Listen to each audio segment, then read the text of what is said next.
I'll put music on.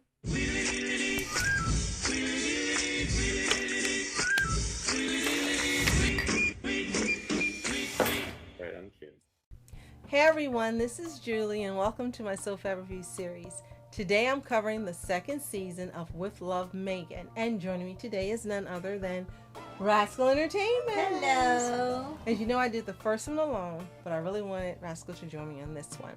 So Meghan returns for another season of comfort and fun as she welcomes new friends and guests over to create new dishes. Now this came out in August and I'm just covering it now because I thought I'd do 2 for 1.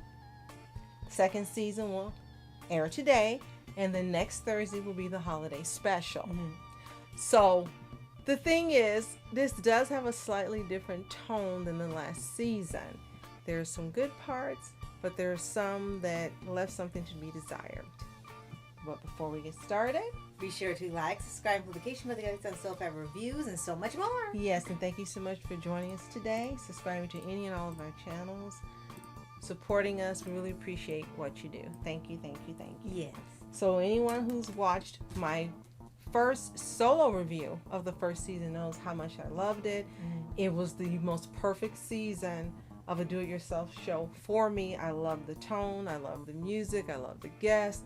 I've watched it at least 4 times and then I've gone back and watched some individual episodes. Right. And Rascal's watched some of those with me as well. Yes.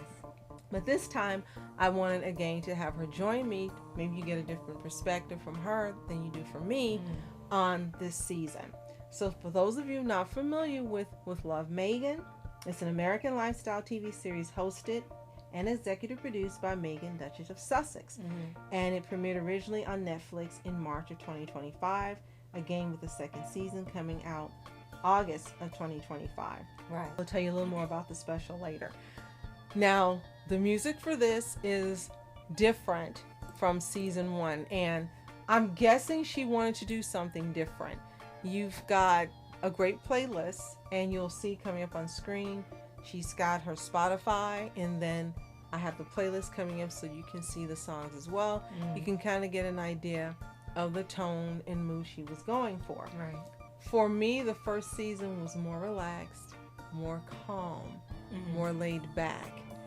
This one had a different tone, like it wanted to be more modern, if that makes sense. I guess. Not as relaxed and calm, but more, yeah, like a more modern feel. Like Yeah. if you have the white and beige aesthetics, that's what I think about watching this season. Right. But when I watched the first season, I thought of beautiful colors and flowers and romance and food and fun.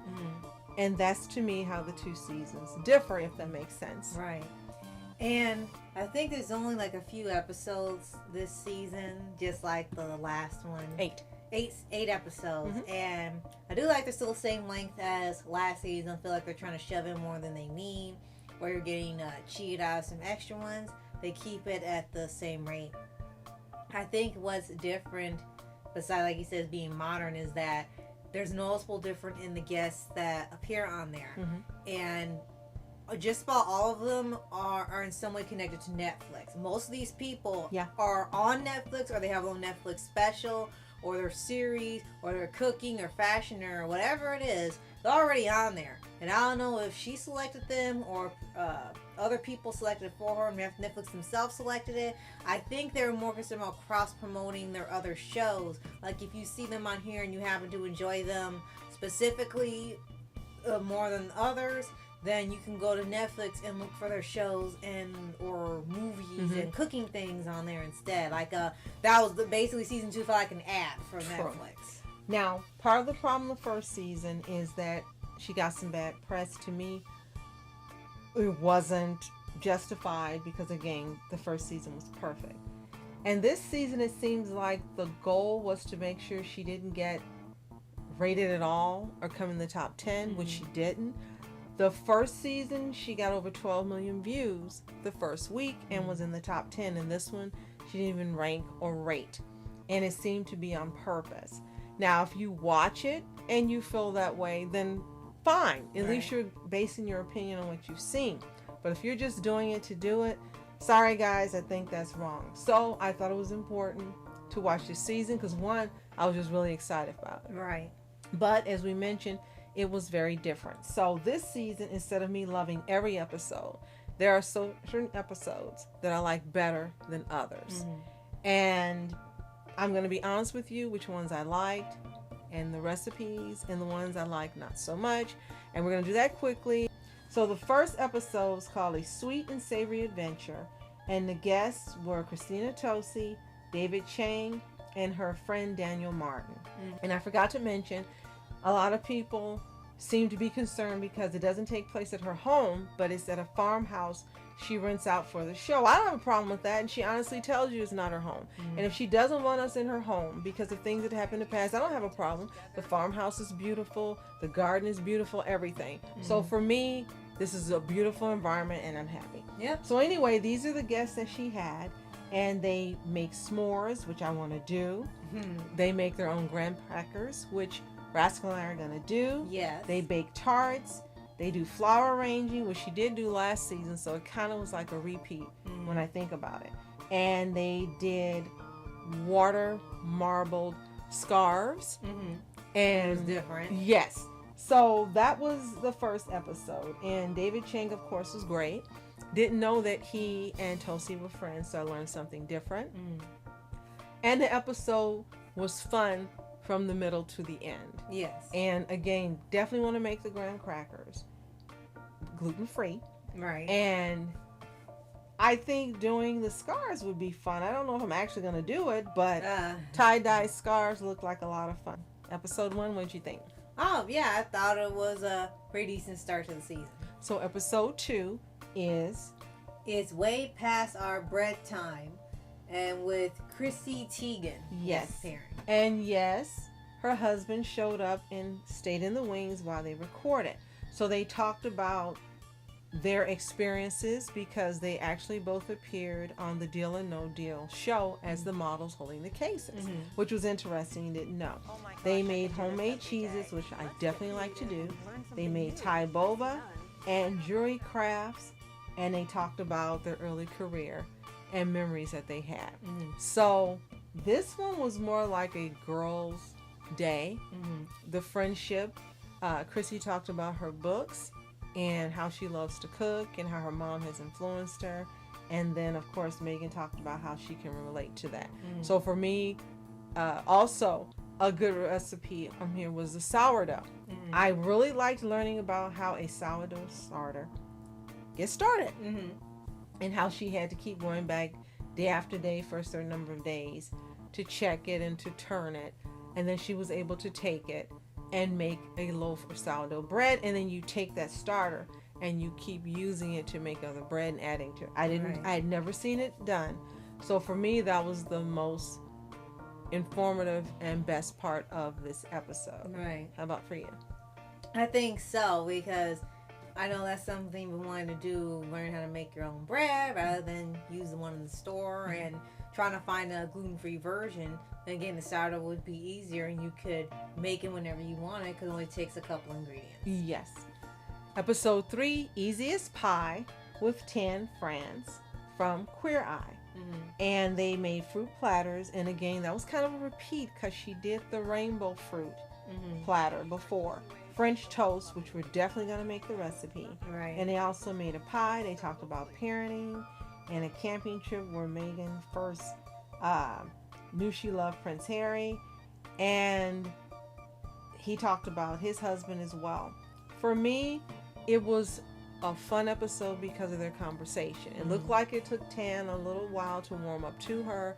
But after he warmed up, it looks like they had a lot of fun and it was fun. True. And for me, again, the French toast was the item that I would want to make.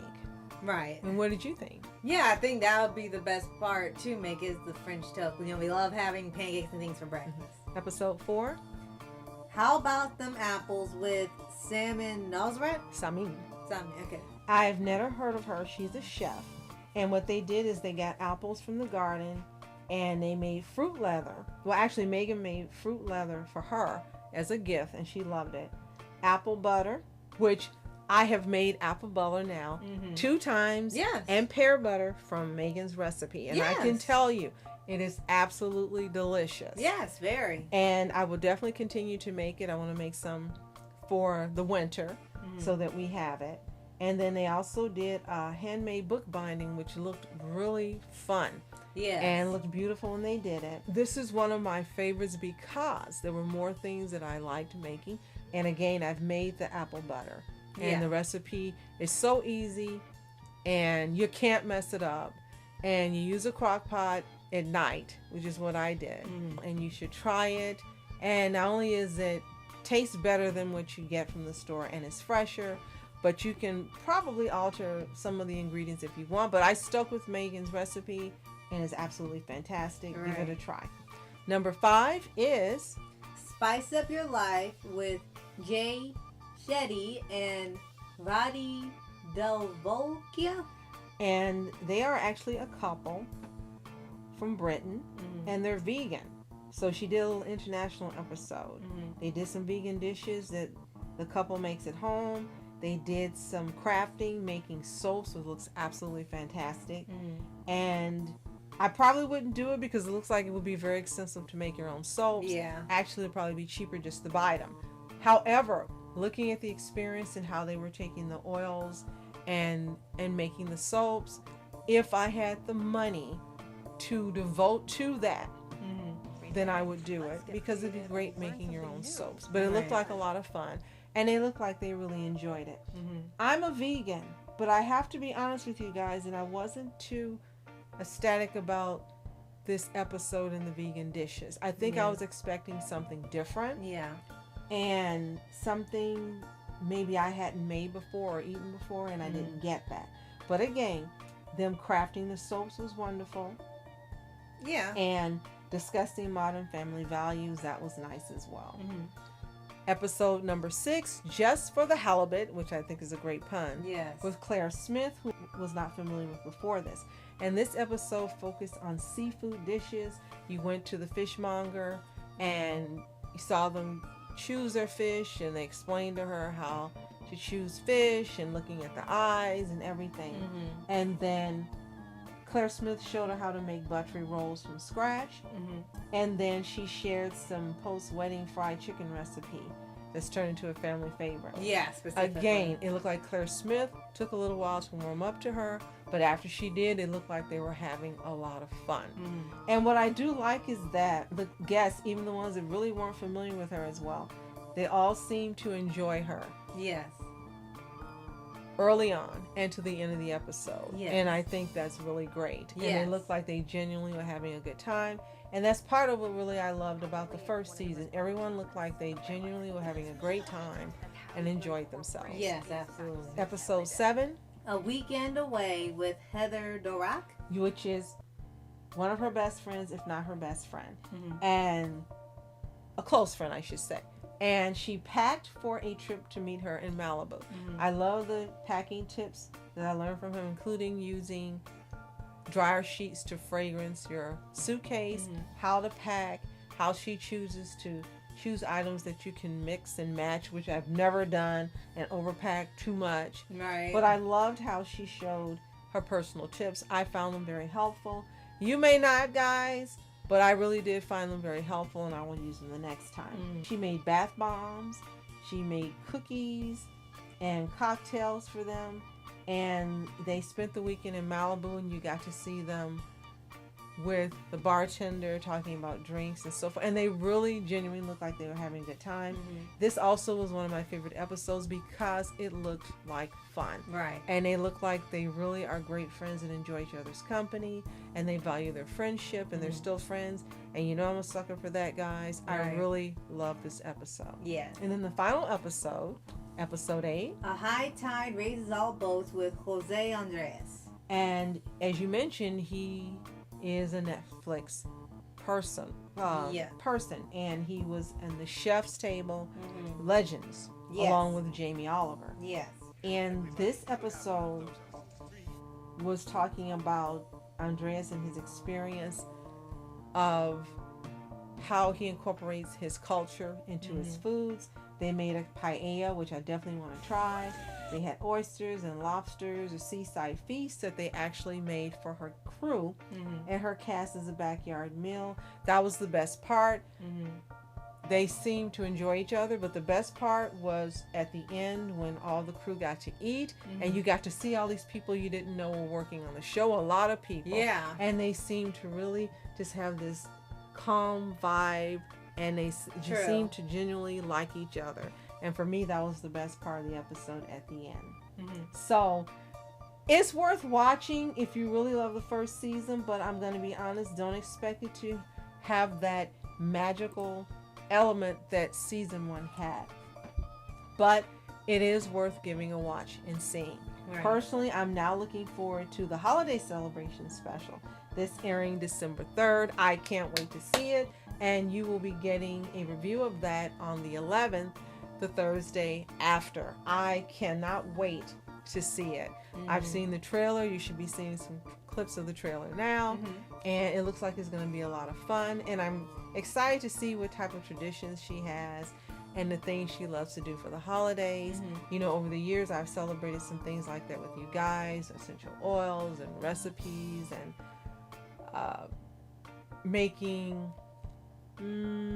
different dishes. And I'm thinking back because it's been a while. Yeah. But I've shared some things like with you. I've made some mashups and so forth. So it'll be interesting to see what someone else does that I can incorporate into my lifestyle as well. Right. So if you've seen With Love, Meghan Season 2, let us know what you think in the comments. Did you love it? Did you not find it as fun? Are you looking forward to the holiday episode? Let us know what you think. If you haven't seen it, it's available on Netflix exclusively to stream. And if you haven't watched Season 1, you gotta watch Season 1. And then come back and tell us what you think. And be sure to like, subscribe, and vacation tips on SOFHAB reviews and so many other types of videos. Yes, and thank you so much for joining us for this review. And I kind of want to know what you think of shows like this, do it yourself, or that's what I call them. They call them lifestyle. But do you enjoy things like this? Is it something that helps to add another dimension to your life, brings you joy, helps you stay calm? How about you? Yeah, I think it's really good for that, and you might find quite a few recipes or tips that you'll enjoy. Like, just pick certain ones that you want to if you're looking for specifics. Yes. So, thank you for joining us again, Rascal. Oh, no problem. It was fun again. And thank you guys. As always, you are special. I'm Rascal. I'm Julie. Have a fantastic day. Continue to be happy, healthy, whole, and also wonderful, my specials. See you next time. Do you know who doesn't like lobster? Who? My husband. And you'll marry him? Anyway?